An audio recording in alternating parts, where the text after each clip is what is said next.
Assalamualaikum warahmatullahi wabarakatuh. Alhamdulillah, jumpa kembali dengan saya, Ibu Sumiati. Kali ini, saya akan menjelaskan tentang soal uji kompetensi kalian akuntansi tahun pelajaran 2025-2026, yaitu soal paket 1 UDS Prima. Di video kali ini, yang akan saya bahas adalah tentang bagaimana cara penyusunan balance sheet atau neraca. Sebelum kita mulai, marilah sama-sama kita melafazkan basmalah. Bismillahirrahmanirrahim. Nah, ini adalah lembar kerja akan kita gunakan untuk penyusunan balance sheet ya, atau neraca. Balance sheet atau neraca itu adalah laporan keuangan yang menunjukkan posisi harta, utang, dan modal ya. Jadi laporan keuangannya menunjukkan posisi aset, liabilities, dan equity. Kalau kita lihat di sini ya, di lembar kerja balance sheet ini, nama-nama akunnya sudah tersedia ya. Jadi seperti aset, ini terdiri dari dua kelompok ya, ada kelompok current asset dan fixed asset. Kemudian untuk liabilities, ini juga ada kelompok current liabilities dan long term liabilities. Kemudian baru equity ya. Jadi kalau di lembar kerja ini, nama-nama akunnya sudah tersedia.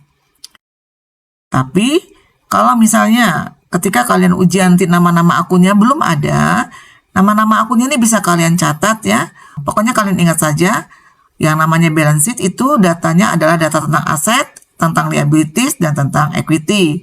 Nah, nama-nama akunnya ini bisa kamu lihat di soal mengelola entry jurnal ya, atau buku besar. Yang kamu lihat adalah daftar nama akun ya. Kita lihat di soal ya, nama akunnya. Nah, ini adalah daftar nama akun. Ingat ya, yang kita lihat adalah kelompok aset, kemudian kelompok liabilities, dan kelompok equity. Ya, kita lihat sekarang ya. Kita lihat di sini ya, untuk kelompok aset, ini ada dua, ada current asset dan fixed asset. Di sini ada current asset dan fixed asset. Ya, kita lihat sekarang yang current asset ya, ada cash in bank, kemudian petty cash ya, account receivable, allowance ya, merchandise inventory, office supply, prepaid insurance, dan prepaid rent. Ya, jadi kalau misalnya nama-nama akunnya belum ada di lembar kerja balance sheet, ini bisa kamu lihat di daftar nama akun ini. Nah, sekarang untuk datanya. Untuk datanya, ini bisa kita ambil dari worksheet atau kertas kerja yang sudah kita buat sebelumnya. Nah, nilainya itu diambil dari kolom balance sheet ya. Ini worksheet, nilainya nanti kita ambil dari kolom balance sheet ini. Dari sini nilainya. Kecuali nilai capital ya. Nilai capital nanti kita ambil dari laporan perubahan ekuitas. Sedangkan yang prefer ini sudah tidak kita catat lagi nanti nilainya. Ya, karena nilai prefer ini nanti sudah include di laporan perubahan ekuitas. Nah, untuk lebih jelasnya sekarang kita langsung ke tutorial penyusunannya ya. Nah, sekarang kita akan mulai menyusun balance sheet ya.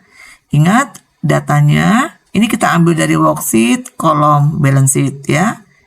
Kita ke kolom balance sheet di sini. Nah, ini kolom balance sheet.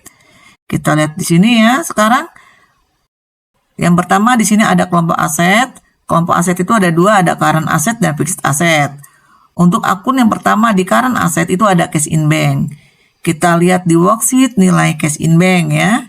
Kita lihat di sini nilai cash in bank adalah 733.299.603. Maka kita catat di sini.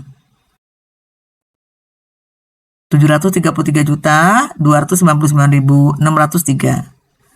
Kemudian petty cash ini nilainya 150.000. Kita catat di sini. Kemudian account receivable ya, nilainya 306.508.000. Kita catat di sini. Kemudian allowance ini ada di kredit ya, 6.130.160. Nah, karena allowance ini ada di kredit, maka pencatatannya kita buat dalam kurung. Kemudian merchant inventory 174.757.000 kita catat di sini. Berikutnya prepaid insurance 23 juta.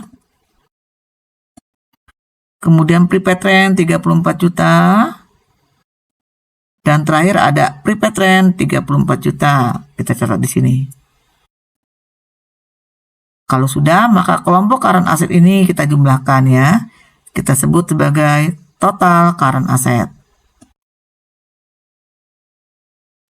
Kemudian kita akan mencatat kelompok fixed asset ya. Kita lihat di sini yang pertama vehicle. Vehicle ini nilainya 240 juta. Kita buat di sini. Kemudian accumulated vehicle. Nah, accumulated vehicle ini letaknya di kredit ya. 205 juta. Maka di sini pencatatannya kita buat dalam kurung. Kemudian office equipment at cost nilainya 50.600.000. Kita catat di sini. Dan berikutnya untuk kelompok fixed asset ini ada accumulated office equipment nilainya ada di kredit 17 juta. Kita catat di sini dalam kurung. Ya, sehingga total fixed assetnya ini 240 juta dikurangi 205 juta ditambah 50.600.000 dikurangi 17 juta. Ini total fixed asset jadi 68.600.000. Sehingga di sini total current asset ini kita tambahkan dengan total fixed asset ya. Totalnya ini kita sebut sebagai total asset. Nilainya 1.341.884.443. Kalau sudah, berikutnya kita mencatat kelompok liabilities ya. Kita lihat di sini untuk kelompok liabilities. Yang pertama akun payable ya. Kita lihat akun payable nilainya 339.846.000. Kita catat di sini. Kemudian berikutnya ada accrued expense ya, nilainya 17.020.000. Kita catat di sini. Kemudian ada income tax payable nilainya 1.964.597. Kita catat di sini. Ya. Sehingga total current liabilities ini kita jumlahkan. Ya, jumlahnya 358.830.597. Berikutnya long term liabilities. Untuk long term liabilities ini hanya ada bank loan ya. Kita lihat nilai bank loan 170 juta. Maka kita catat di sini. Sehingga jumlah total long term liabilities ya. Ini senilai bank loan ya, 170 juta. Sehingga total liabilities ini kita peroleh dari total current liabilities. Ini kita jumlahkan dengan total long term liabilities ya. 358.830.597 ditambah dengan 170 juta. Totalnya 528.830.597. Berikutnya kalau sudah kita akan menghitung nilai equity. Untuk equity ini hanya ada capital ya.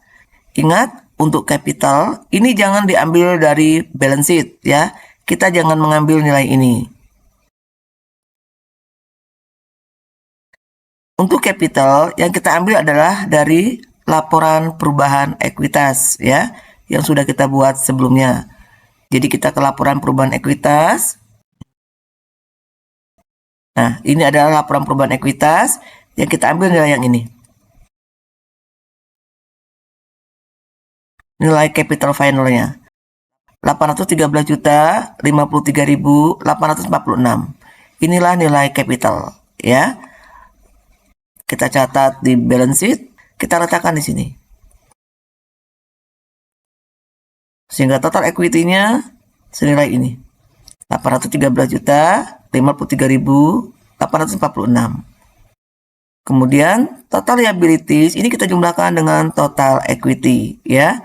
528.830.597 kita jumlahkan dengan 813.053.846. Totalnya 1.341.884.443. Nah, nilainya ini harus sama dengan nilai total aset, ya. Kita lihat di sini, untuk total aset ini nilainya